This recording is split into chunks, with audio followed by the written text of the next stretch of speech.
Yo, everybody. Welcome to Off Panel, a weekly interview podcast about all things comics, brought to you by Sketch.com. I'm your host, David Harper, and this week, it's time for one of my favorite podcasts of the year. That's right. It's time for the Superhero State of the Union with comics journalist Oliver Sava. Thanks for coming on, Oliver.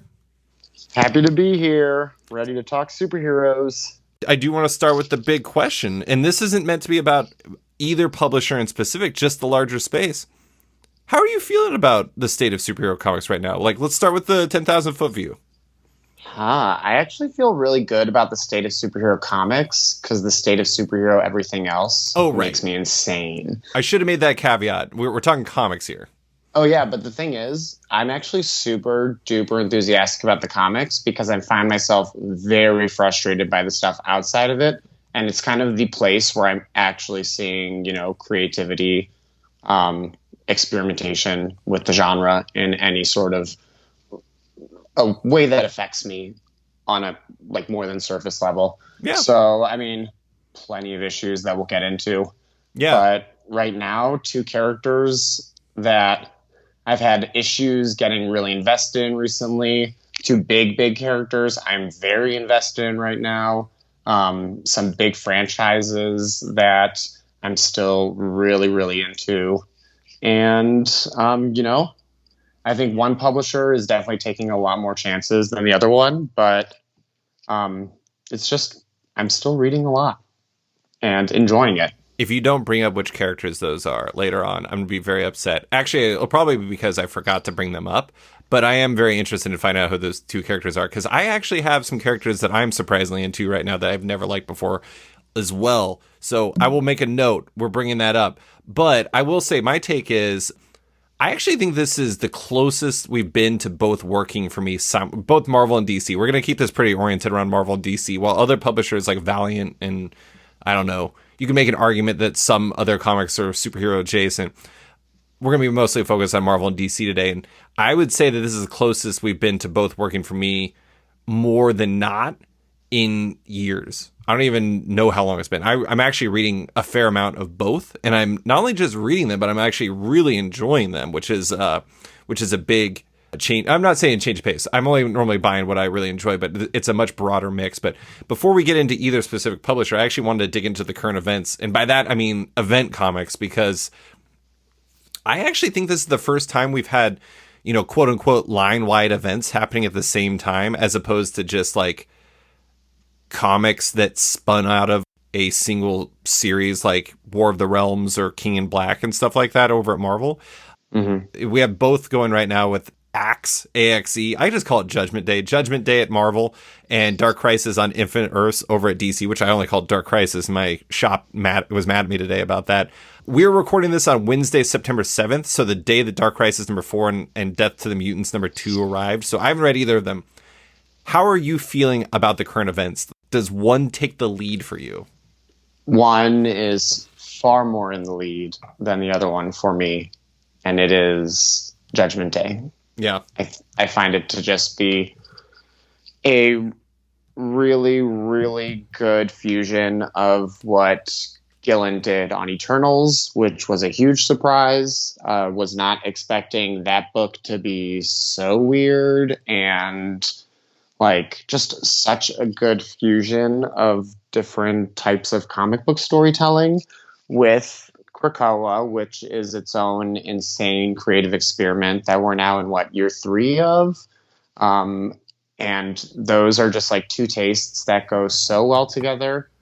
And then you're mixing it with Jason Aaron's Avengers, which has done nothing for me for a couple of years. And I'm actually kind of happy to have those characters in something that I'm so much more engaged in, not including individual solo series that have been good and bad all throughout that Aaron run. But versus Dark Crisis, I only read the first issue and I did not like it, and I did not continue.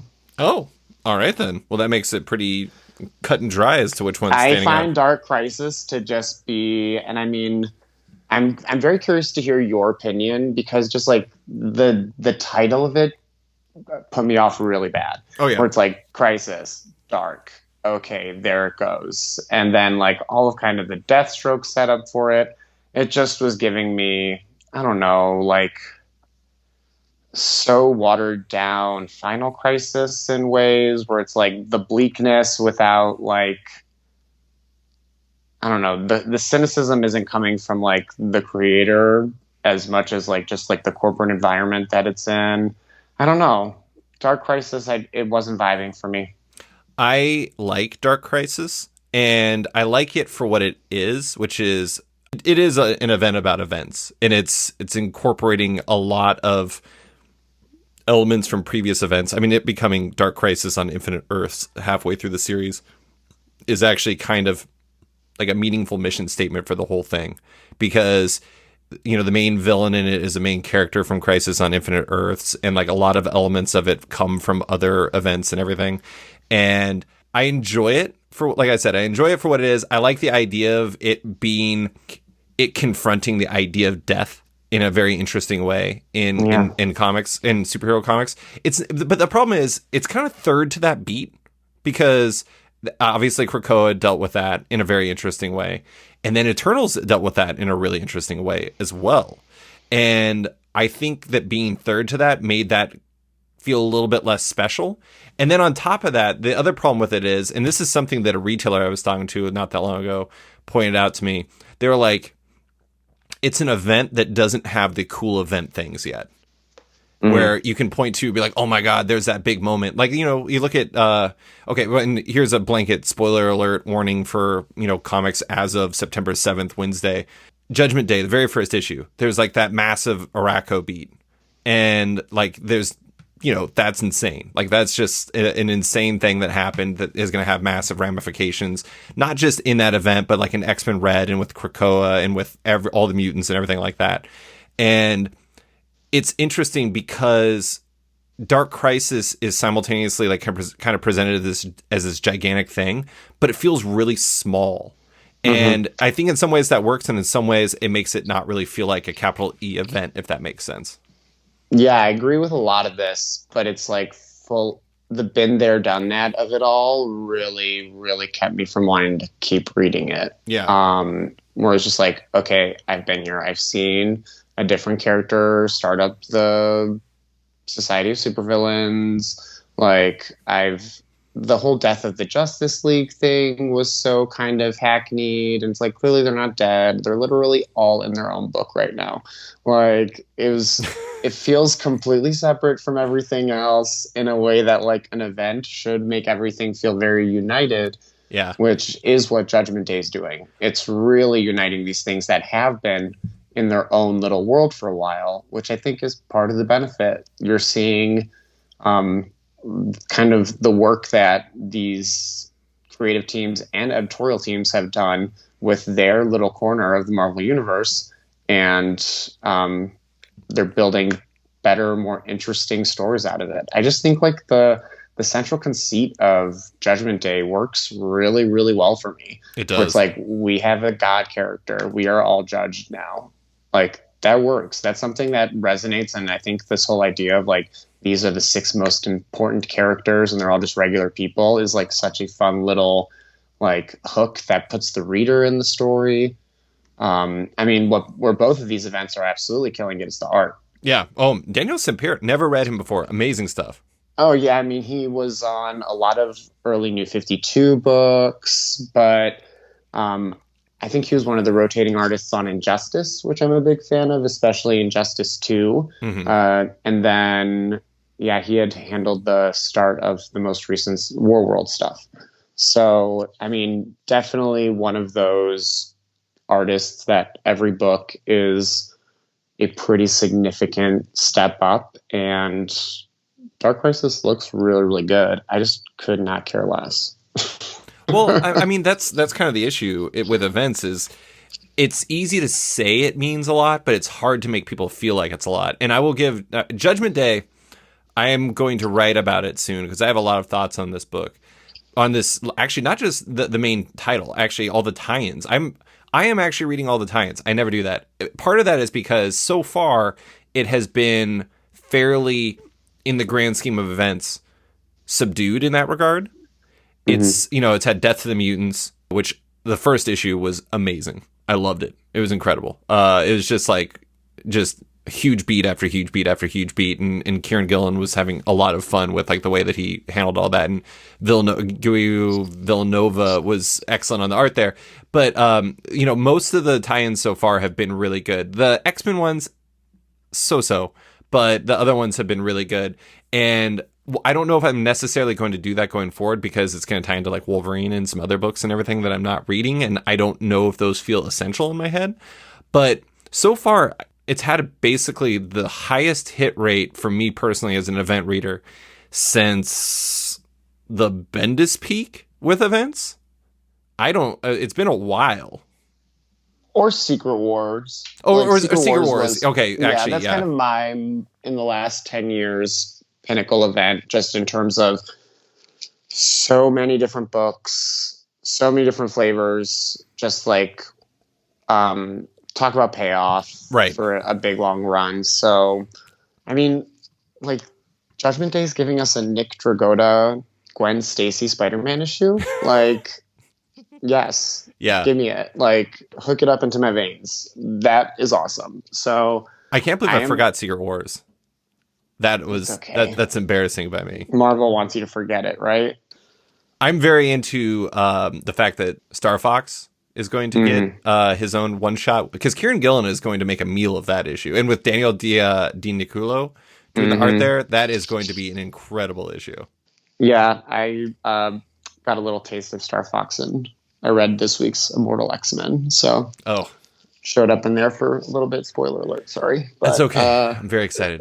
But I mean, I think you're right, though. One of the biggest complaints we've had over these superhero State of the Unions is, or at least from me, I consistently bring it up, is Marvel seems to lack cohesion. And this is one time where it feels like kind of everything is combining in a way that's organic. I will say the fact that you said that Jason Aaron's Avengers is present in this is very hilarious to me, because it sort of just uses the team and ignores, like, I think what's going on. I'm not reading that anymore, though, so I don't actually know that that's true. Are you still reading it?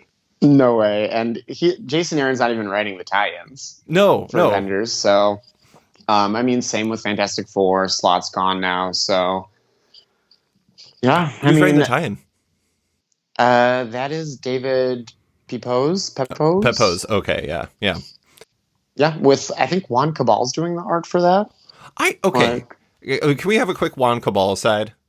That he's really good, but he does like 2 issues of a book and then disappears. Why does this keep happening? Yeah, I mean, the longest run that he's had is Friendly Neighborhood Spider-Man?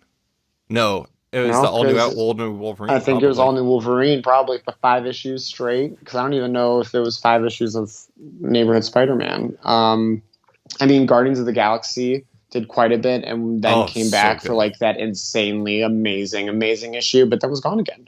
So like, I mean, I think it's only 2 issues or so, Fantastic Four. So I don't understand if this is like a Juan Cabal thing, or if they don't know what to do with him. But I bet it's a Juan Cabal thing. Yeah, but maybe not. It's really confusing, because he like was the headliner artist on the new Black Panther run, and then I think he was gone after like 2 issues, and I think he only partly did the second issue. Yeah, I was very frustrated with that. It was very weird. But anyways, overall, though, I'm with you, though. Judgment Day is really good. I'm going to use that to jump into... We'll start with Marvel, because it's the favored son on the event side. What would you like to start with on the Marvel side? What has your interest right now? I brought it up, and it's one of those 2 characters, Spider-Man. Let's get into Amazing Spider-Man. It rocks. It's so good. It seems really polarizing from the outside. I'm obsessed with it. I hope they never, ever tell us what Peter Parker did or what Spider-Man did. I think that they should just keep adding things to what happened, but never actually tell us what really happened. I have no idea what you're talking about right now, because I'm not reading it. And so oh my God.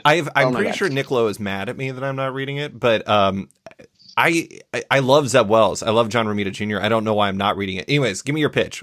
Okay, so the whole thing is, like, the way they were promoting is, like, Spider-Man did the most horrible thing. Right, like the traumatic thing. I remember that. And then it's like, so the book starts 6 months later, I think, and everyone hates Peter Parker, and everyone hates Spider-Man, Yeah. including like even Aunt May's tired of his shit. Like it's so good. And I know that a big reason it's probably polarizing is Romita. I love Romita. And love. But like, I think that you grow to love John Romita Jr., especially if you are raised on like a Brian Hitch or like that generation of artist. It's kind of like that, like people don't respect Kirby, like just like not really, you want realism, you don't really care about like the energy and the expressionism that you can have. And just I can read a billion pages of characters getting punched in a John Romita book. Yeah. He whipped out a vertical 2-page spread that I was not expecting because you don't see those anymore. And it was so good. I was like screaming, hollering. Wait, you mean like you have to turn the book so you can see it vertically? Uh-huh. Oh my God, Yes. I love it. Yeah, you never see those anymore. And like I'm reading a lot of like 90s stuff digitally, and it's always so interesting when those pages show up. Because I'm like, why does this fit my iPad screen so perfectly? And then I'm like, oh, it's a vertical 2-page spread. It's so good. I mean, can I spoil like little things? Yeah, I'm fine with it. Like, Kamala Khan is in the supporting cast now because she's an intern at Oscorp. Mm-hmm. So she just like randomly joined the book like 3 issues ago. Black Cat is all in there. Mary Jane is apparently married with children. How did this happen in six months? Who knows? I hope I actually do want answers for that. But like, I just want him to never tell us why. It was just like we needed to get into this status quo where everyone just doesn't like him anymore, and he did something really, really bad. You fill in the blanks. I have to admit, just setting it up so everyone hates Peter Parker and Spider-Man is a perfect starting point for a Spider-Man book. And I know a lot of Spider-Man fans are like deeply invested in the idea of his life being good, but that is unfortunately never going to happen because it is kind of the antithesis of Spider-Man's way. So this is very appealing to me. Also, I've been recently accidentally on like a John Romita kick for the last while because I was doing these interviews where I would talk to creators about the comics that meant a lot to them when they were growing up and like inspiring them. And so I had to read a lot of like 80s and 90s Romita stuff again. And oh my God. I mean, that guy is so like good. Unbelievable. I do think that, have you ever seen The Goonies? Mm-hmm. So if you watch The Goonies when you're a kid, you probably like The Goonies. But if you watch The Goonies as an adult, you're probably going to hate The Goonies if you've never seen it before. And I think that's kind of Romita. It's like you kind of, if you weren't coming up when he was like at his apex to a certain degree, like you're saying, like Kirby, he doesn't stylistically fit with people who are really into like, let's say Pepe Larraz today. Yeah.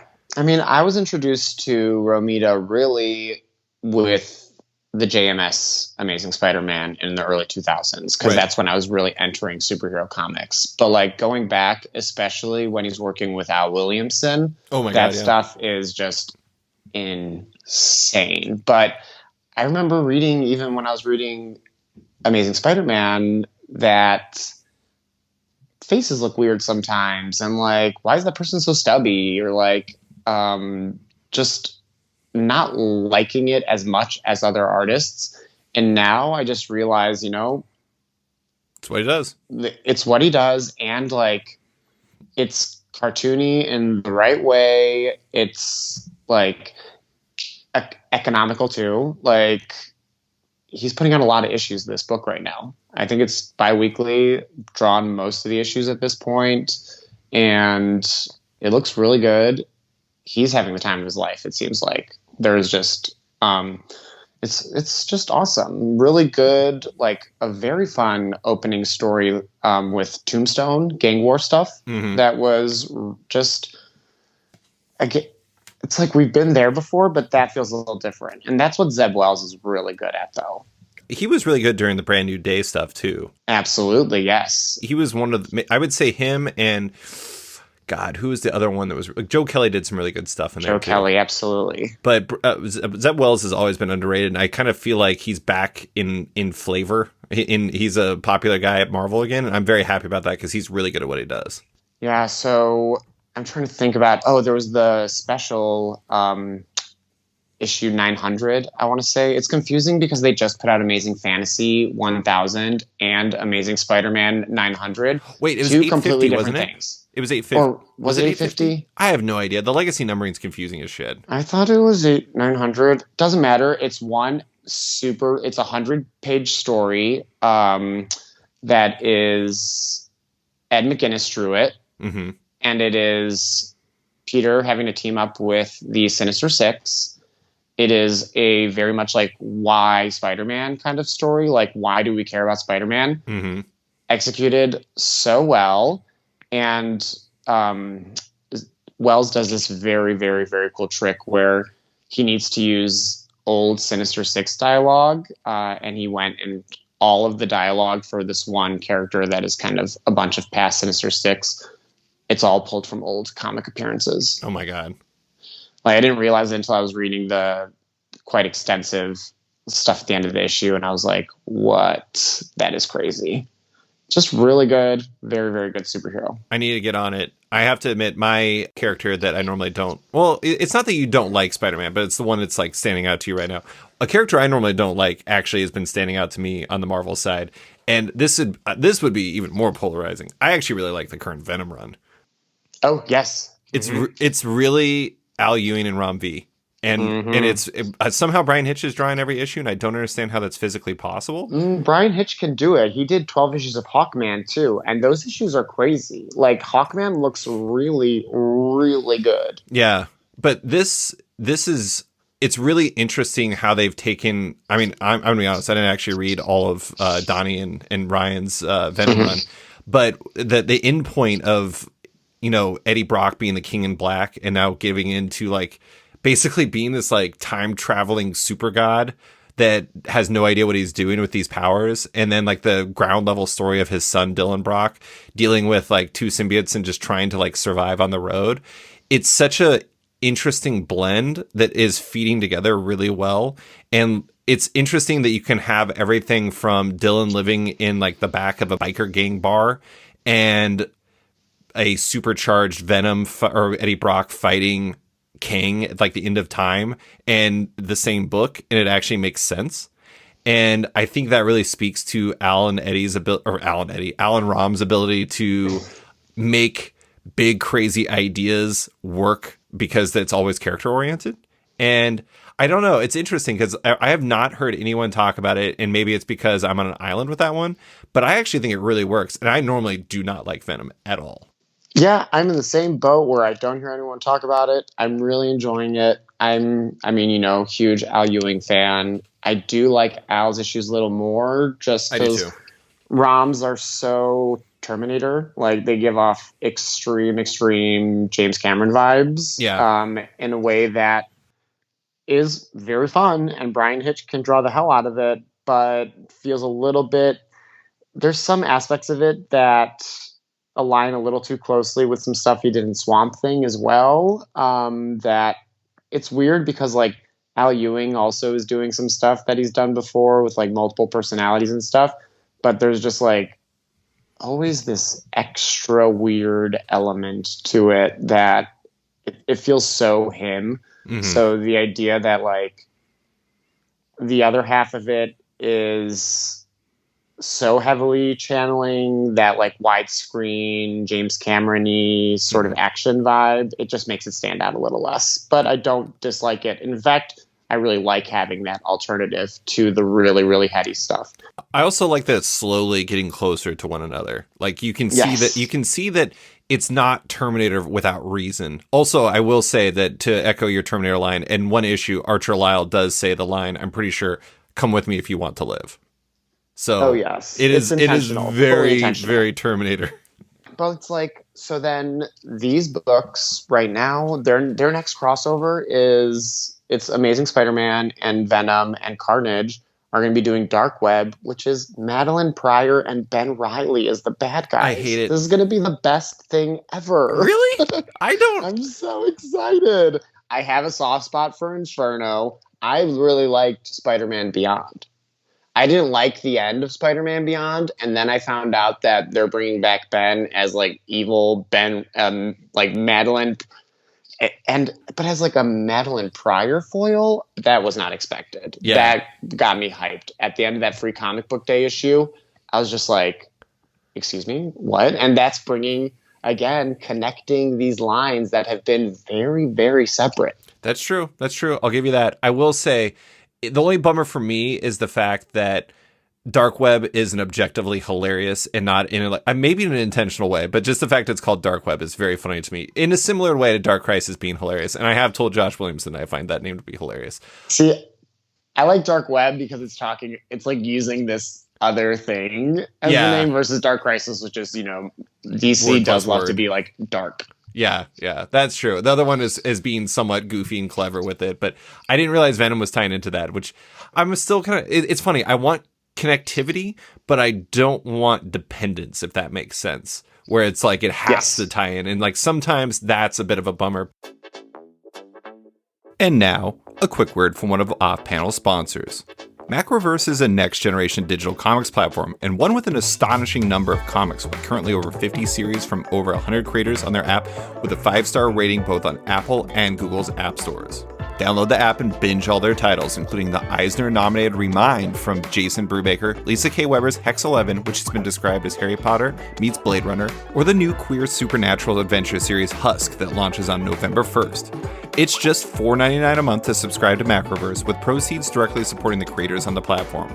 Keep an eye on the future of Macroverse 2, as 2022 is going to bring an epic upgrade that offers a new level of digital collectability and more, with early adopters able to sign up for more information at macroverse.com. And now, back to the show. Okay, let's move on from the Spider-Man books. I do have to bring up the X-Men line post-Inferno. I've seen a wide variety of takes of that, where some people are like really upset with the fact that like Moira is like bad or whatever now. Yes. And I've seen some people say that like what this is kind of making the Hickman stuff pointless. I've also seen some people say that they think this era is better than the previous era. I would say that on the strength of X-Men Red and Immortal X-Men, which I believe are two of the strongest superhero books going right now, that it's hard to argue with the idea that it is at least as good as before. Where do you stand? Very much in the same boat. Yeah. Where we align really closely. Those are the two standouts for me. They definitely keep the line. Like, they feel like the real high watermarks of watermark. Is that wrong? But I think high watermark works, yeah. Yes. Okay. I think they're sister books too, because they're like kind of like the Quiet Council, and I forgot what is the name of the Quiet Council for Araco? The Great Ring. The Great Ring, yeah. That, and then those are also very connected with Legion of X, but that book's a little. It's a weird that I find often very alienating, where I'm like, what is going on? Yeah. But I mean, again, it still offers, the entire line offers a ton of variety, which is what I like. If you don't like, I don't necessarily vibe with Otherworld, but if you like fantasy X-Men stuff, they have a real hard fantasy X-Men book for you right now. But yeah, it is weird that it's like these two that I immediately pick out as the standouts, and then the rest are all still pretty good, though. Like, it's not like it's bad, but, after a while, you kind of consolidate. And it's also interesting that, like, New Mutants has had a long creative team now. Knights of X has had a long creative team. X-Force. X-Force. Oh, I mean, I still really like X-Men, like that core X-Men book that Jerry Duggan does. Like, I find that to be a very, very solid superhero book. I would say that it went from in like the Hickman. God, who was the artist during that run? A bunch of artists. You did a lot, but yeah, they rotated 1 billion artists. Then it was very good with the potential to be special, and I think that, I mean, like, this is. I don't mean this in a derogatory way. I feel like you're going to appreciate what I'm saying. X-Men is like a workman superhero book, where it's like, yes, it brings its lunch pail, it does what it needs to do, but it's never going to be like transcendent. And I think that's the difference between X-Men Red and Immortal X-Men, why they probably feel like so different than the rest of the line, is they really they have this ceiling that's rare for superhero books, in my opinion. Yeah, and even then it's like, I really like Immortal X-Men, but X-Men Red has a real, like, Oh my God, so good. capital E epic quality to it that, I mean, like, he introduced one of the characters of the Fisher King at Yeah. the very beginning, so it's like Al Ewing knows what he's doing, but it's just, and that's a lot of Al Ewing books right now. Like, Mhm. they all feel gigantic. Defenders, I can't really wrap my head around that book, and I love every single issue. Right. I mean, I actually think Defenders Beyond so far has been stronger than the first run. Yes. I mean, it just, Galactus's mom, the scare quotes drive me insane, and I don't understand. Has anyone explained why all of the dialogue is scare quotes like every 2 words? I have no idea. It feels like kind of just like a Kirby-ism, but again, it is just a thing that makes that character feel so other from everybody else. And I'm like, okay, I accept it. It drives me crazy as I'm reading it, but it probably drives all of them crazy as they hear her say random words ironically or whatever. Like, I'm doing an interview with Javier Rodriguez right now, and like his, I don't know, I'm specifically going to ask, like, are they just trying to be as Kirby as humanly possible in this? Because it kind of has to be yes, but I mean, but like, it goes far beyond Kirby at this point on those books, and he always has been. Like, his Sorcerer Supreme book everything is great. is insane. Like, so just incredibly versatile. Yeah, those books are wild. Yeah. Just so cool. But yeah, I mean, actually, there was one week where I was doing this column. I do the poll where it's just like the books I'm reading in a week. And I realized that 50% of the actually, no, I think it was like 5 out of 8 comics I was buying that week were written by Al or Rom, which I thought was really funny. And it was, I mean, it's not like something you plan, but it's just like both of them are doing really, really well right now. Okay, we got to move on because we got a lot of stuff to cover.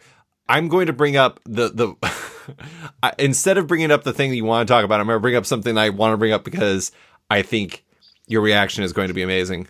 Are you reading The Punisher by Jason Aaron, Paul Azaceta, and Jesus Saiz?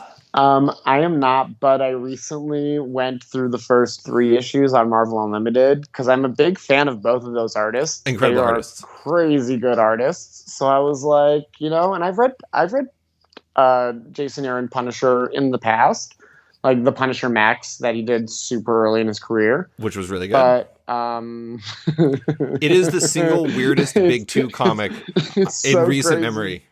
It is so weird. And when we got to the stuff with his kids being resurrected, I was like, this is so stupid. It's, honestly, the thing that's really fascinating about it is when I went in, I was like, okay, this, with the whole like new symbol on his chest and all stuff like that. I read that, I looked at it and I was like, this 12-issue maxi series is going to be about character rehabilitation. Like, how do they move forward with the Punisher in this era? And then halfway through the series, I haven't read issue number 6 yet.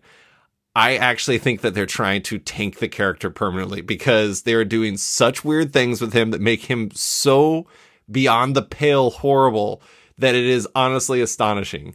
I am fascinated by this book so much. It's weird. It's so technically well done, especially considering the fact that Azaceta and Jesus Saiz are so good that it's mystifying that I don't love it. And I think it's because it's just so weird. You should read it just because I want to talk to you about it because it's so weird. I got nothing else. It's just weird. It's a really weird book. Yeah, the trajectory of Aaron and Marvel has been really interesting. Because was there, like, did he write an event a couple years ago? It's like, what point of the Avengers run did I just like completely stop caring? I don't know. Did War of the Realms? Oh, it's that Thor finished. It's been literally every single thing after Thor has not really jived with me. There has to be something in there, right? I don't know. All I know is it's I would have to go back and look. The funny thing is it feels like he's been on Avengers for so long. And it's really interesting because like that's been going since Marvel Legacy. Do you remember Marvel Legacy? Because was 2017. Was that like okay, so I was gonna say, was that like 2012 or something? But no, that's like Marvel Now. I think that's when the 1 million BC Avengers showed up for the first time. And yeah, I don't know. It is really fascinating. Looking at Jason Aaron right now, and I like Jason Aaron's writing in a very general sense, but the most recent stuff he's been doing at Marvel, and by most recent, I mean like 5 years worth, is just been a mix of kind of forgettable and either that or just utterly bewildering. And Yeah. I don't know. It's confusing. We have a new Avengers creative team coming very soon. So very curious. Who do you think it's going to be? What's your money? Where are you going? Honestly, no idea. I know who I want, Oh, but he's already done a billion Avengers things. But I'm like, the We Only Find Them When They're Dead team would be real cool on an Avengers book. Yeah, that would be really cool.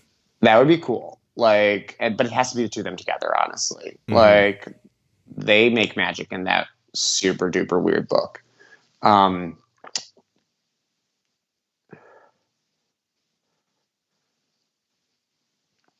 Oh yeah, I'm very much reading it month to month with not the best recollection of the previous chapter.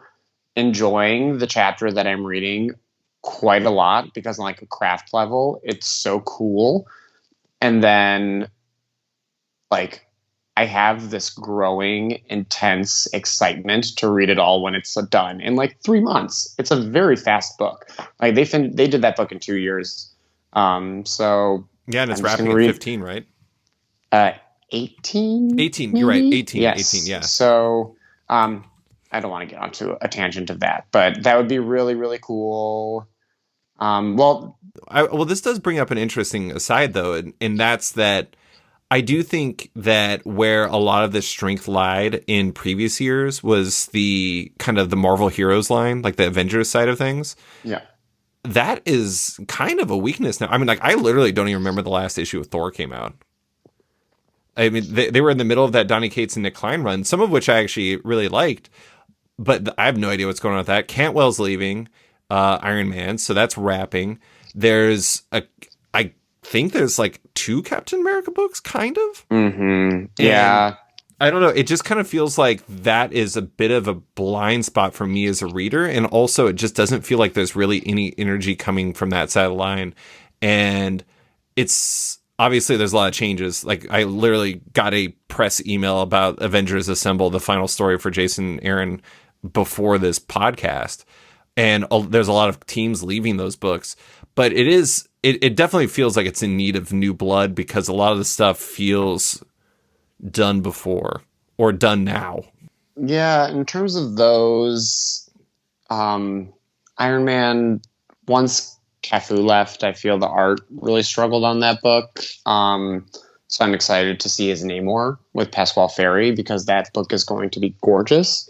And he's had not the best art luck at Marvel. And then I tried out the first issues of the Captain America books. All of them look fantastic, but stories didn't quite grab me. Very much I'll wait until it's on Marvel Unlimited type of book. And then Thor, I mean, I still wouldn't be surprised if Donnie wrote Avengers. I wouldn't either. That's where my money probably lies because Al can only write so much. Yeah. And he's already written Avengers. He's already had a shot. So, and he did a really, really, really good 5-year Avengers run. I don't know how many people have read it, but it's very good. Yeah, but I mean, there is, I think, a difference between, in a lot of people's minds, between the capital A Avengers book and then the kind of side books. Because all of his books had, God, I'm trying to remember, there wasn't Secret Avengers. He didn't do Secret Avengers. No. God. He was Ultimates. The Ultimates.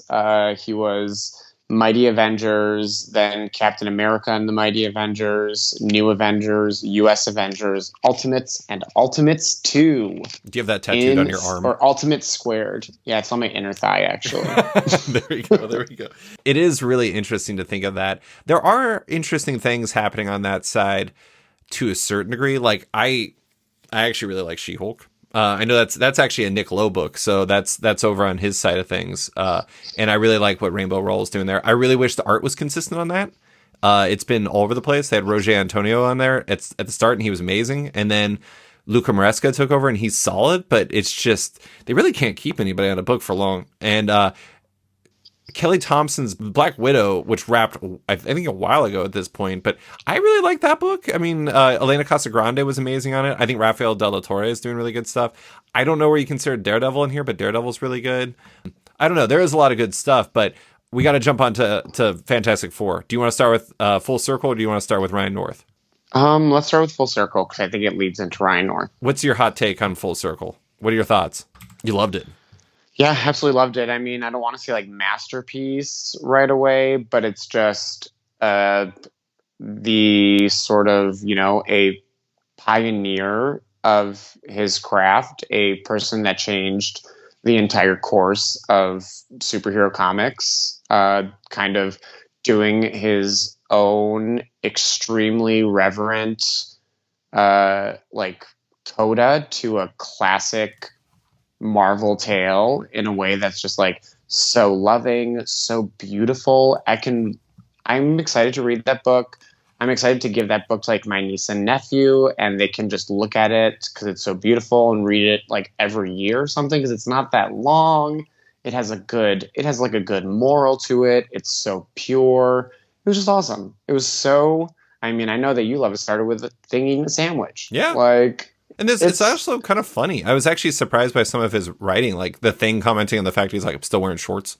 Like there's like lines in there that are genuinely humorous, which I was a little, I didn't expect from Alex Ross. Well, and I had gone back and reread the two stories that it's really, really heavily kind of interacting with. And Sue specifically gets a billion more things to do. It really is kind of crazy just how much they push her into the background of those stories and make her like just fully incompetent. So it was just, but more than anything, it looks so amazing. It just looks so amazing. And I mean, like Alex Ross, you're there for like the hyper realism, but he's giving you that, but he goes, probably my favorite art moment is the 2-page spread of Annihilus eating, which is just it's such a curvy composition. You have all of those crazy shapes, but it's rendered in this just that Alex Ross style that has so much weight to it, but a very different kind of weight than like a Kirby ink line or whoever inked that issue. Yeah, it is. Yeah, just really, really good. I'm like breathless talking about it. I just thought it was really, really fun and really cool. I also appreciate how varied his like approach is in it. Like there's all these different decisions he makes from the art standpoint that, don't necessarily feel like exactly what your vision of Alex Ross is going to be. Or like even sometimes where it's, there's this one part where they're falling through the negative zone and like all the planets, all the things in the background are just kind of colorless. And it's really interesting to see where he like chooses to add in color and where he doesn't. And like all those selections are perfect for like accentuating the moment and everything. It's kind of like the perfect blend of a writer artist doing a superhero book, in that the writing and the art just completely lift each other up and make a sum that's greater than the parts. I mean, or the sum is greater than its parts. And it is a really, really unbelievable work. It's funny though, because I actually had somebody comment on Twitter, and I forgot what specifically the line was, and I apologize in advance if you're listening, but basically the gist is like, there wasn't really a story. And it's like, yeah, I mean, it wasn't like a big story. It wasn't like a grand tale. It wasn't like reading Kingdom Come where you're going through these like titanic moments and everything like that. But I think that kind of fits Fantastic Four in that it's just like an adventure of the four of them. And at the end, the Thing gets to eat a sandwich. And it's great. I mean, it's almost a mirror copy of the stories that it's replicating. Like it's a done in one from that period. It's like the post-Galactus period. And I think you're 100% right where that is what Fantastic Four stories should be. Again, they are like, the reason I have enjoyed Fantastic Four is the family aspect. So like my favorite Fantastic Four story is Unstable Molecules, like because it is just a sad family drama. It is very sad. It's so good. I love pushing Unstable Molecules on people. But again, like Future Foundation, what I love is that it becomes kind of a chosen family. And I love it. I want good vibes, and So excited for what's coming. But I also just want to say it's crazy to think that Full Circle was originally like pitched to Marvel. Like not necessarily the idea, but like Alex Ross wanted to do writing and drawing the main Fantastic Four book in Marvel. And he pitched them everything with that crazy art style. And they went with Dan Slott instead, which probably because you're probably not going to sign up Alex Ross to do a monthly book. Right. Exactly. But like the idea, I love that he was like, pick me, and you like, and then they didn't pick it, and he goes online, he shared all of it, and we're just like, what? Yeah. How are you doing this? Yeah, it's just been, and I found that actually there were some really interesting autobiographical moments in that book. There's a whole Reed Richards part, I feel, where like he's just kind of like, should I retire? Like or I don't know which character is saying it because I read it a while ago. I got an advanced copy, but just this idea that's like, no, I'm not done. Sure, I broke out in the 90s, but I've been working literally all the time, and like cover work better than it's ever been. Like the Immortal Hulk covers are masterpieces. Yeah. I would say pretty much every single Immortal Hulk cover was unbelievably good. Just awesome. I will say that there's also like the meta stuff, because at the end it's definitely like Reed is like talking about how writers and artists are basically controlling their lives, and Ben is like, I don't give a shit, I'm eating a sandwich, which I really appreciate. It's a really good book, and I do think that this book is exactly why somebody like Ryan North is perfect for the main series, because Ryan North, I mean, if you're going to look for like a family book or like a found family book, you can't ask for a better one than Unbeatable Squirrel Girl. And then on top of that, the mix of adventure with intelligence and with fun, that's exactly what you need on Fantastic Four. I do think it's really interesting that it's starting with a series of one-shots, and then, the whole thing that came out about how it's like more Black Mirror than it was like the previous stuff, but that also works too. I mean, the characters all stand alone, and the idea of starting it with standalone stories that lead into them all being together again really adds up for me. So I'm really into it. I'm not as, I like Eben Coelho, but I don't know if that would have been the first pick I would have had for a Ryan North Fantastic Four series. But at the same time, it's Ryan North doing a Fantastic Four series, so you already nailed one half of it. I believe that we'll get there on the second side, or on the second part. Yeah, and there's a lot of opportunities I feel there with like guest artists, especially if they're going with like a one-shot format, or one-shots and then two-part stories, which God, I love it when books do that. I hate to say it, I would have really loved to seen Tom Riley on the book. Oh, well, that's what I'm saying. Tom Riley would be great. Leo Romero would be really great on there. And I mean, these are all kind of, they have very similar art styles. Oh, we didn't even talk about Ant-Man. What a cool book. But I say cool about a lot of Al Ewing books because they are cool. They are cool. Yeah. Yeah, I think the art it's going to be slick, but again, it's not, the first issues are also like back in time too, right? So I kind of wish that they went with a little bit more retro, but I'm so excited. And having Ross on covers makes me excited too. Just if that's the vibe they want to be giving off, I'm hoping that the interiors go for that a little bit too. Because I've really only seen Kello colored by kind of, the like Frank Darmada, very rendered style. So, and I don't know if that's exactly who's worked on his previous books, but I would be very curious to see what that looks like with some, maybe a little bit more retro coloring or something like that. And of course, get Erica Henderson in there. Yes. Does it seem like Jordi Belair is doing more coloring for Marvel now? She's doing some really good stuff. I mean, she's doing Ant-Man, isn't she? Yes, but that's because I think Tom Riley, because she did Thing as well. Well, and she also did Black Widow with Elena Casagrande. I don't know if it's been more because she's done a lot of she does Marvel stuff in general. So it seemed like there was a lull there for a bit, and it was very heavy on the DC side, but now it's kind of swinging back to the Marvel. And now, a quick word from our sponsor. It's Bad Idea, and they are back. And this time, I really mean it. It's Bad Idea 2 Part 1, which sounds crazy, but hear me out. This first wave of 7 titles with 15 releases includes fantastic creators like Ramon Villalobos, Tamara Bonvillain, Joshua Dysart, Alberto Ponticelli, and more on superbly titled comics like Escape from Wyoming, a future winner for the best named comic Eisner. Want to read those titles and more? Presumably, at some point? Visit Bad Idea's site and find the Bad Idea store nearest you and make the magic happen. And now, back to the show. Anyways, let's swing towards the DC pendulum. We got to get on to DC. Where would you like to start with DC?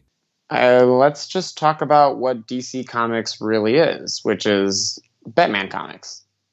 Does that bother you? This is the other thing where it should be bothering me. So, Batman's not a character that I necessarily fall out of favor with, but a character that I'm extremely exhausted by. So this is the other two of the two big characters, Spider-Man and Batman, where it's like, I should be extremely over all of these Batman books, but the solo Batman books are very different and very cool right now. Cool again. They're, Zdarsky and Jimenez is a very, very different vibe than Tynion and Jimenez. And it's a vibe that I like a lot more. So it's just that I like Zdarsky's scripting much, much more. That's always been my issue with Tynion's writing. And just a little too dense for me with his Batman run. And I know a lot of people love just like how much there is in his stories. 1,000 new characters. All of them have 1,000 things to say. Somebody's narrating the issue, and they have a lot to say too. But I'm liking this very, very action-forward take. I mean, I also really liked, or am enjoying, since it's not done, Batman the Knight, which is telling us, a pretty familiar Batman story that just is awesome action storytelling. Mm-hmm. Really, really, really good action storytelling, which is what I want from superhero comics, maybe more than anything. I want, a good story, but if you can give me one amazing action sequence in your issue, I will be happy. I'll be very, very happy. So is that Carmine Di Giandomenico? Mm-hmm. Yeah, a very good artist and good fit for that. And really kind of tapping into his early art style with like the Battle and Jack Murdoch stuff, where it's just like so, just like kind of like manga-y almost at times of the way that staging fights. Just really, really cool. I think you didn't touch on the other half of it, though. I think were you gonna get into Rom and I am, yes, which feels like it's on another Earth. Their Detective Comics run. Yes, Detective Comics actually feels to me like it's almost a period piece, because like characters don't really speak the way that like it doesn't. The dialogue feels unnatural in a way that I do not dislike. Especially going with this whole Gotham Nocturne vibe. Mm-hmm. I like this like very overtly theatrical vibe to it, but also like sometimes it can feel a little like hoity-toity to me, not to go with like extremely base description of what should be like elevated language, but it's like I feel this sometimes with like this can happen with Rom's books sometimes where again, I can sometimes like balk at more just like prosy language. Sure, in I can comics. See that. Yeah, and it veers into that at times, but the mood is extremely right. It's a story that I can tell the art team really enjoys telling. There's just some really, really, really beautiful visuals in there. And the backups for that are very good. I'm liking that Jim Gordon story with Dottie. Very good. Mm-hmm. It's really interesting to think about because it reminds me of what you were saying about X-Men and, kind of like the whole Krakoan era of X-Men where everything has had very delineated flavors. Everyone's got its own vibe. And if DC was just basically and I think this is they've been guilty of this in the past where Detective Comics and Batman were basically the same book, but just by different creators. These are so different that I mean, like, the failsafe storyline for Batman is about as far as you could possibly get from the Nocturne story, while it's still being the same characters in the same world.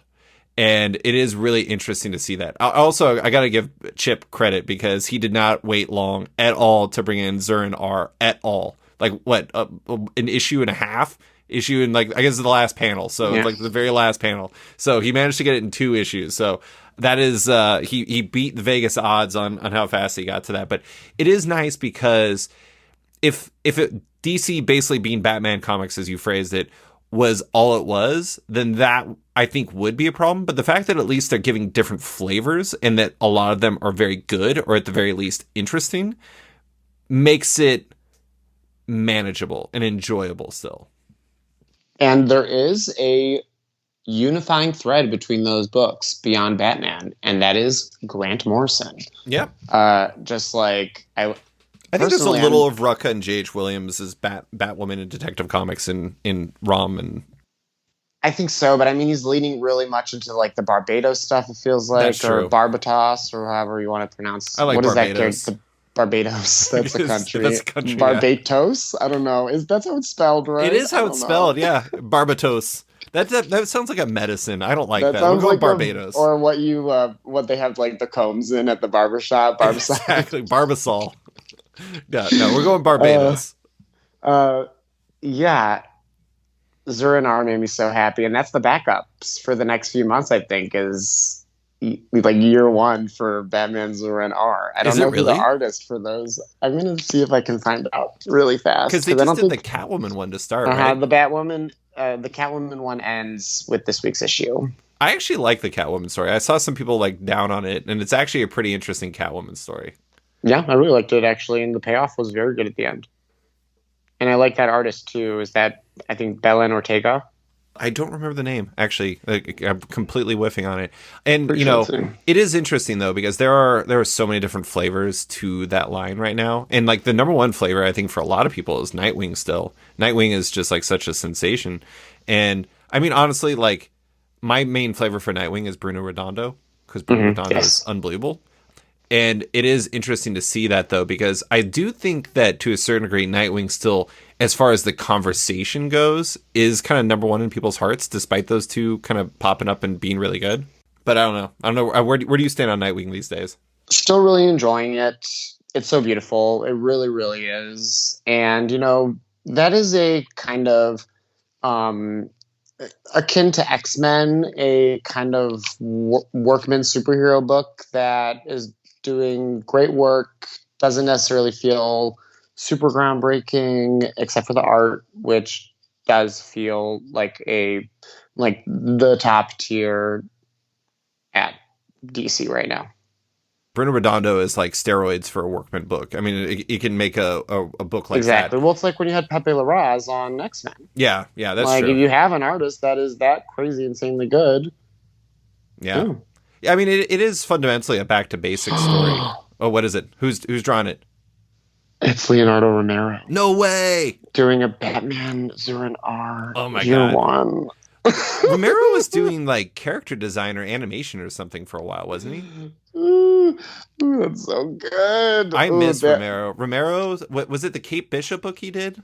So good. Oh my God, Kelly's best book at Marvel, probably. It was so good. It was a really good book. But yeah, I am with you where it doesn't really. I will say I would say that I read less DC, especially mainline DC, than I do mainline Marvel. Of course, saying mainline Marvel is stupid because everything is mainline Marvel. There's not, like, besides Fantastic Four Full Circle, basically everything we're talking about is quote unquote mainline. Meanwhile, I still think the most interesting thing about DC is the fact that they are basically a centralized pile of nonsense where they do whatever they want, whenever they want, and it works. Like, there's no such... I don't even think saying mainline makes sense anymore, because there's the mainline, and then there's Black Label, and then there's, like, infinity other things that are all interesting. There's Deceased, which, I'm sorry, I still like Deceased. I'm team Deceased for life.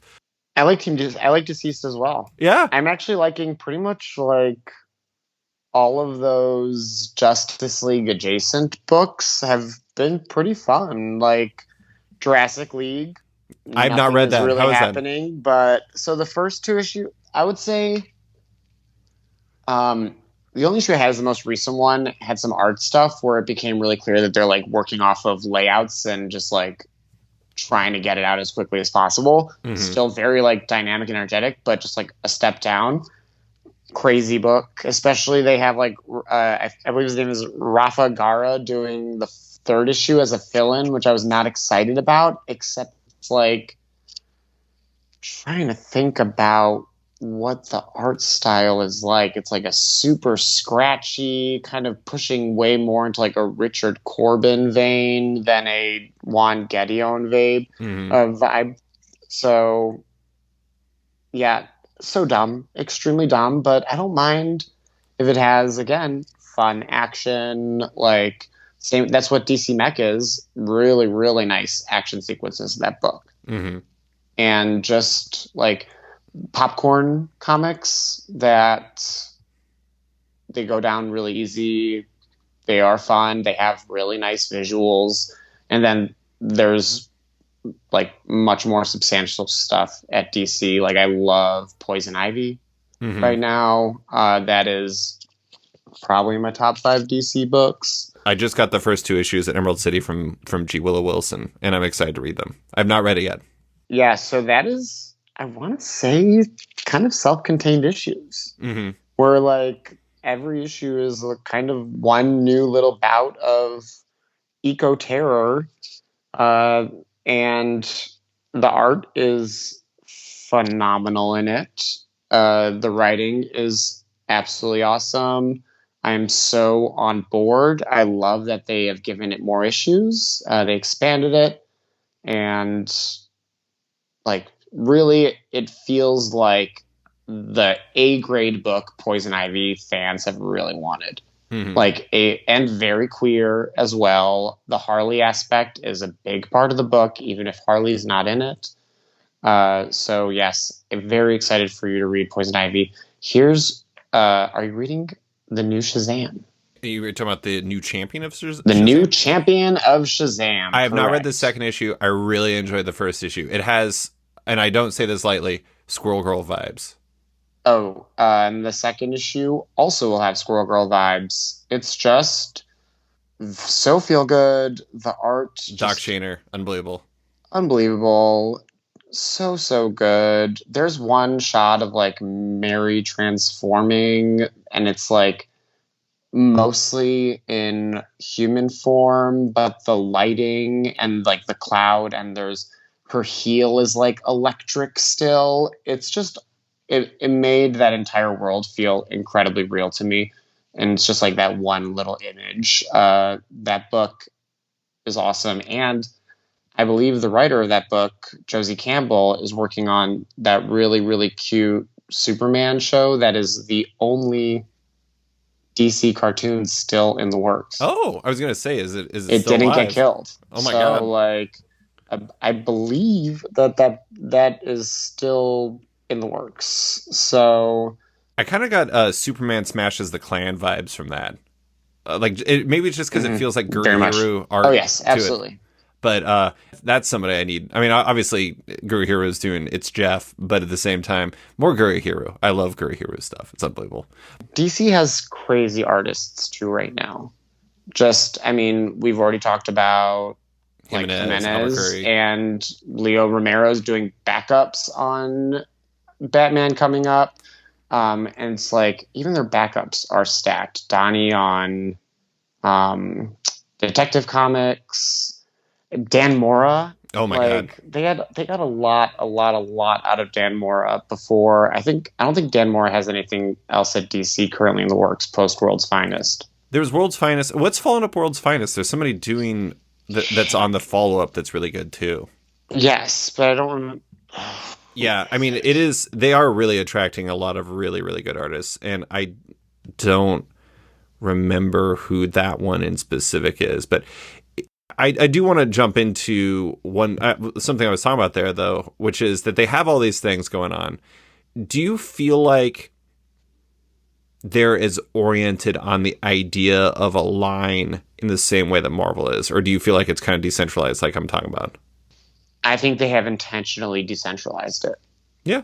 I think they have. I think we talked about this last year too. I think that they have intentionally made these books feel like they are in their own world, not necessarily disconnected, but in their own world. And ideally for me as a reader, not in a multiverse way, just like I like the idea that you occupy your own part of this larger world that can fit all of these different artistic styles, and you can be selective about the continuity you want to tell in your story. Like, I really like it. I like the way that DC has been managing everything. And again, a lot of it is also they have these really clear delineations with Black Label and with the YA and middle grade stuff, which like I don't know how well that performs, but they're still doing them. They are still committed to that. So I hope that they keep doing them. And I mean, like, this week, this book came out, My Buddy Killer Croc, that I knew nothing about. The artwork in it is just like insanely gorgeous. I have not heard of that. You've probably never heard of it. The art is so good. And I love that they're making these books. And this is clearly not, there's no superhero character in that. I mean, Batman's going to show up, but it looks like it's about a girl that meets Killer Croc. So that sounds like a lot of fun. And I don't care if you're doing this so that you can turn it into an animated short or whatever. If it's going to give me some variety as a superhero reader, that sounds great.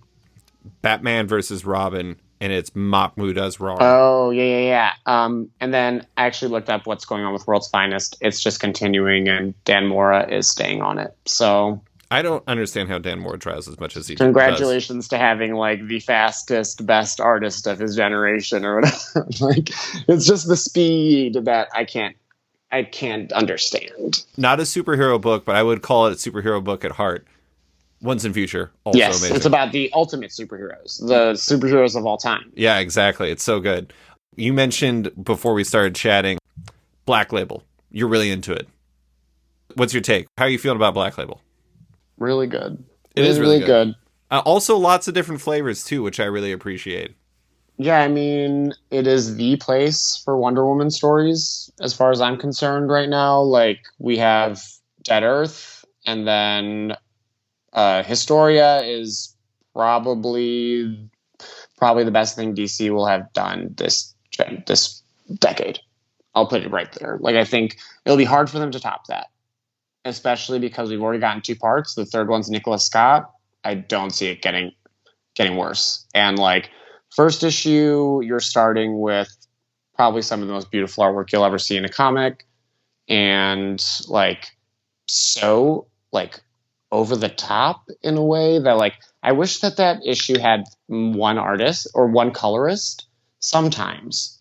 But then I like that like it gave 3 different people, like it was so much that it couldn't just be one person, and like each of them got to handle their part. And it's like a big sprawling story, but just like you get so much in that first issue, just so much art, so much story. You have all the mythology, then you're getting into the start of the Hippolyta story, and then the second issue, the tone completely shifts, the art completely shifts. It's no less impressive, just impressive in a completely different way. It's all about the subtlety when you have Gene Ha, and I mean subtlety. He puts the golden ratio literally on top of every image of Hera, but in terms of the character stuff, it's a completely just different atmosphere. It becomes about this one person's experience instead of the experience of like the entire world as it's shaped by gods. I'm so impressed. It's just Kelly Sue absolutely outdoing herself, telling the story that all of her writing is primed her to do.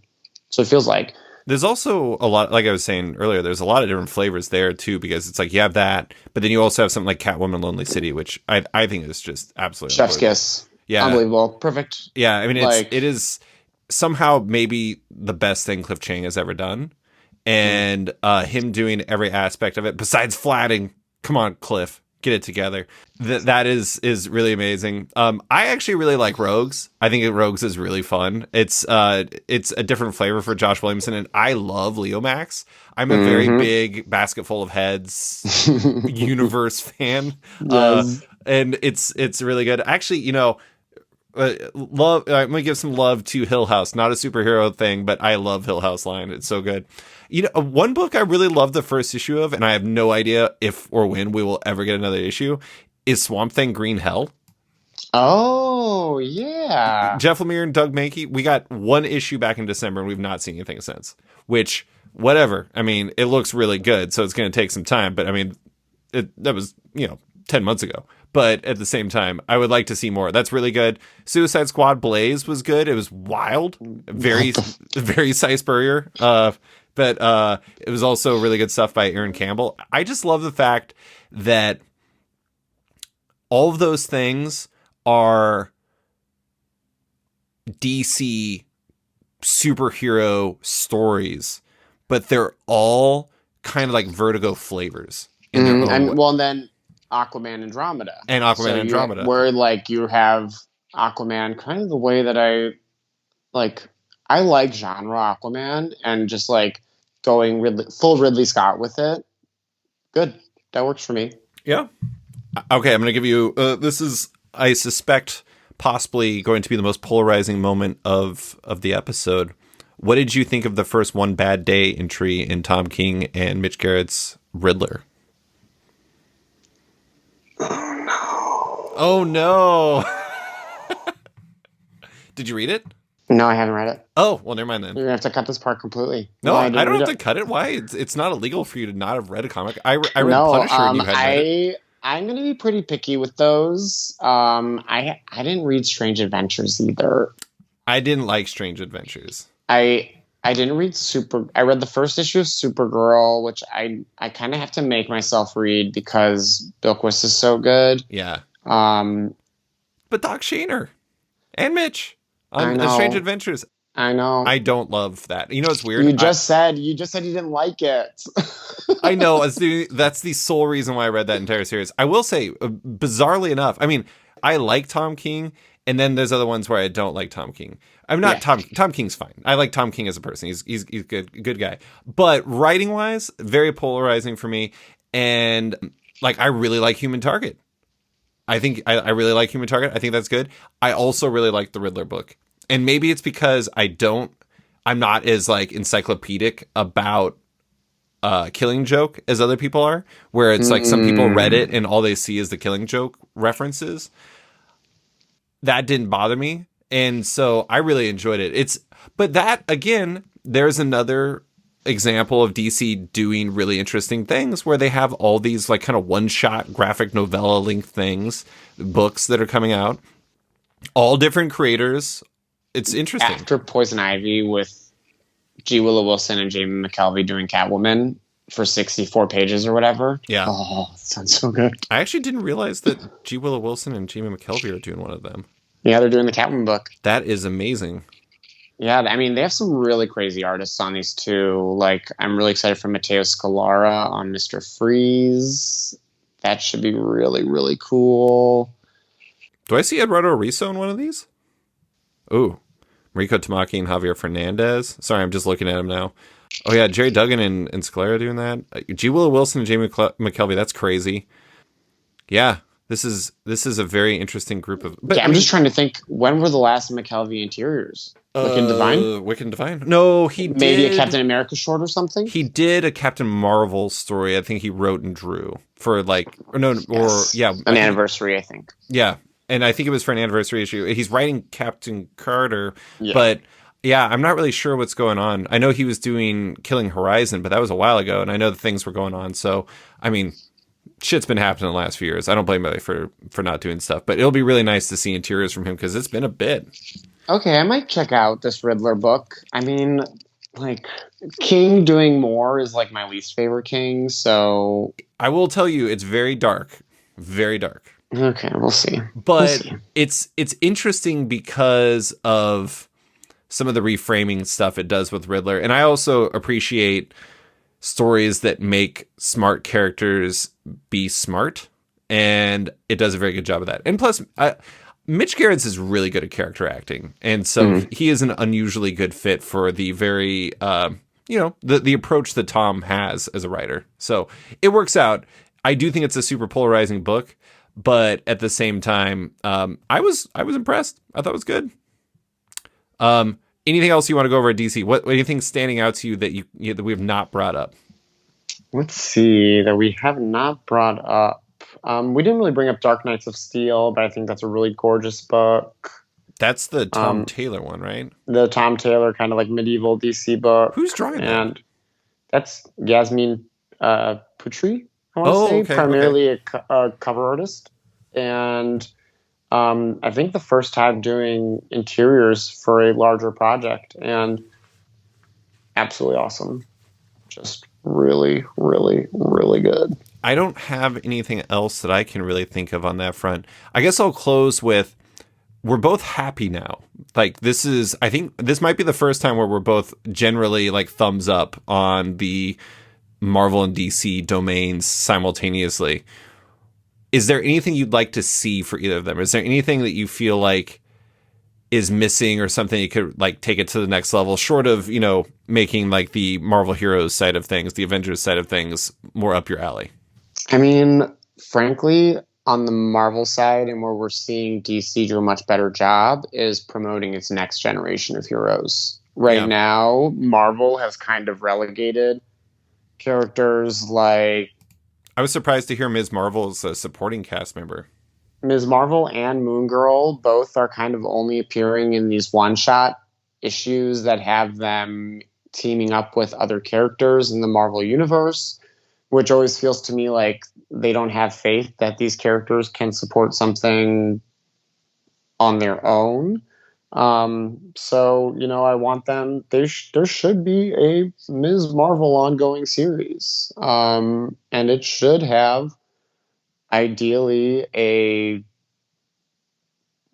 Muslim woman writing it. And, I mean, that'd be awesome if it had a full creative team that came from Kamala Khan's world. Yeah. And I mean, they just have a lot of people write a Ms. Marvel show. So, but the TV to comics pipeline doesn't always work out. It is really interesting to think that they don't have that, and they don't have a Hawkeye book right now, right? Which is not surprising. No, they did a mini. They gave both Kate and Kamala minis before their TV shows. Yeah. And I think She-Hulk was supposed to be a mini before they decided to make it an ongoing. I mean, my main complaint right now is, where's Runaways? You ended on a cliffhanger. Like, where's the next issue? It's been almost 2 years now. Isn't your number one question whenever Runaways is not running is, where's Runaways? I do really appreciate that Rainbow Roll is sticking around, because I think that there's a lot of people who come from like the novel world, or like the I don't know, just other media, that come in and they don't totally get the flow and the feel of the storytelling in comics. And I think Rainbow is unusually gifted in that regard. Yeah, in terms of creators that have gone from novels and, the world of prose into comics, give me another N.K. Jemisin book. Oh my God, yes. It doesn't have to be Far Sector Season 2. In fact, I would rather have them do something completely different with Jamal Campbell. Create a different character. Like, really good. You're really, really, really good at this. So keep doing it. Yeah, that's another thing. More Jamal Campbell, just period. Jamal Campbell's amazing. Like Naomi, just it seems like DC had plans. The plans for, like, the character just didn't really like take off the way that they would have liked her to. But that book is really gorgeous consistently. It is the only place to really get, well, it just ended, but like, if you want Jamal Campbell artwork, it is awesome. Every single issue, completely gorgeous. It did seem like they didn't push that second season as much. No, it was just like, because Bendis left. They stopped pushing all of Bendis's books once he left. I think that Legion of Superheroes book is still happening. Like Justice League versus Legion, I think it's not done. Even though they're dead? I don't know. This is confusing. How can the Justice League be dead at the same time as fighting the Oh Legion? yeah, This of is course. confusing. Anyways, mysteries that we will never solve. But Oliver, that is all I have for you. Thank you so much for coming on for the 75th annual Superhero State of the Union on Off Panel. I appreciate you taking the time. Of course, it's always great to be here. I'm going to say one last thing. Let's hear it. Go read Sophie Campbell's Teenage Mutant Ninja Turtles, the best non-Marvel DC superhero book. Incredible. I've heard really good things. It's so good. Just trust me. Go read it. It is phenomenal. You don't need to know anything else about the Teenage Mutant Ninja Turtles. I will check it out. That's word to the wise on everybody. Thanks for listening to this week's episode of Off Panel with comics journalist Oliver Sava. You can find him on Twitter at Oliver Sava and his work on sites like Vulture, the AV Club, Polygon, and more. Love Off Panel and want to support it? Subscribe to the podcast on Apple Podcasts today and give the show a rating or review while you're at it, but 5 stars only. You can also support the show by backing it on Patreon. Find the show on Patreon at patreon.com/offpanel. And when you back it on there, you get early access to each week's podcast as well as weekly content and more. Want even more? Subscribe to my subscription comic site Sketched at sketch.com for long-form articles, interviews, and the rest of the site's content. You can find Off Panel and Sketched on social media by liking it on Facebook at /Sketched. That's SKTCHD. Following on Twitter and Instagram at @SketchComic or following me at @SliceFriedGold.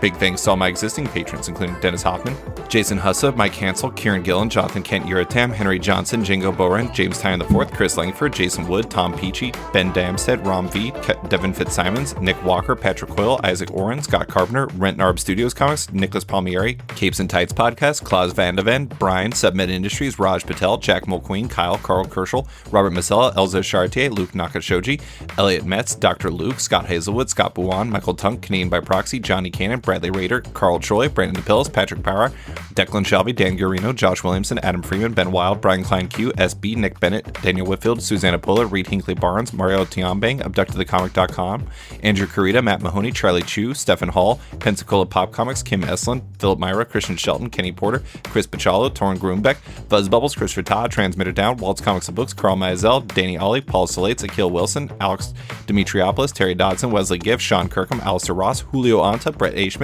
Jason Goodmanson, Paul Reinwan, Vita Ayala, Dave Slusher, WMQ Comics, Akil Kokachi, Sean Pinello, Ken Heidelman, Philip Seavey, Al Ewing, David Kelly, Rob Wilson IV, Nick Polito, Brendan Fletcher, Jonathan Nilsson, Jason Massey, Adam Bogart, Matthew Taylor, Nick Patera, Jacob Sorelli, Ford Gilmore, David Baraldi, Nick Hall, Bjorn Basin, John Hendricks, Steve Anderson, Ian Maxfield, Cliff Chang, Colin McMahon, Chris Palmer, Scott McGovern, Nathan Fairbairn, Kat McKenzie, Adam Highfield, Fiona Staples, Mark Abnett, Mike Murphy, Michael Shirley, Tom Barnett, Jim Demonakos, Norbert Nicolo, James Kaplan, and Mission Comics and Art in San Francisco. You guys are all the best.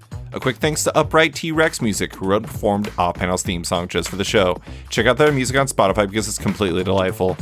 Thanks for listening, and tune in next week for another episode.